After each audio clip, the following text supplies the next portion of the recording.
this is Lindy Kaiser, Senior Editor of ClearanceJobs.com. Welcome to the temporary jobs edition of your security clearance news update.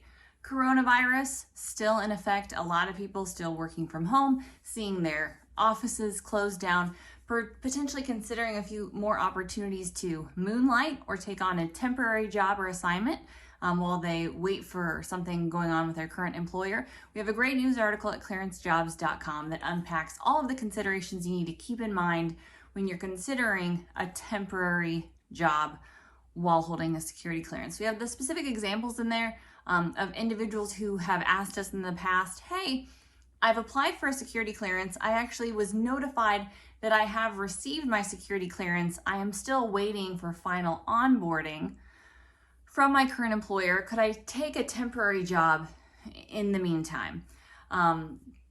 Certainly you can. This can potentially come up with government agencies in general. If you've been waiting forever for an IC position, they are going to try to onboard you once they finally get that clearance determination in.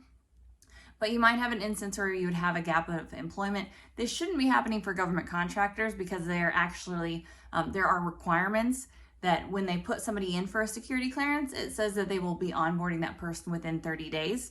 So you have some policy ramifications there if you're a government contractor and you've been waiting more than 30 days to be onboarded.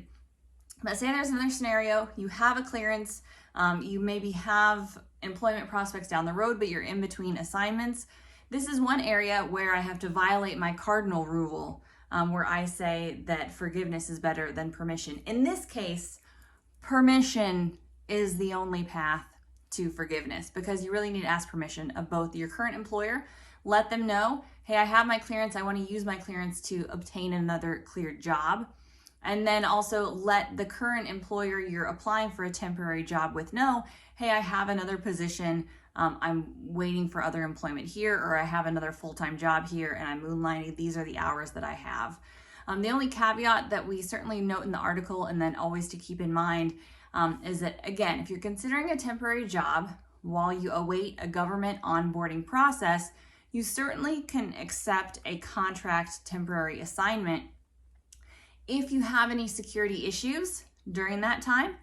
If your new company gets upset with the prospect of you leaving and somehow maliciously adds a flag on your security clearance report and you suddenly have a red flag within JPass or scattered castles, that's going to create some serious obstacles in your new job. You're going to have to address those red flags. So all in all, make sure in every situation you're on the up and up, you're being honest and transparent about your employment. Temporary jobs are an option for security clearance holders.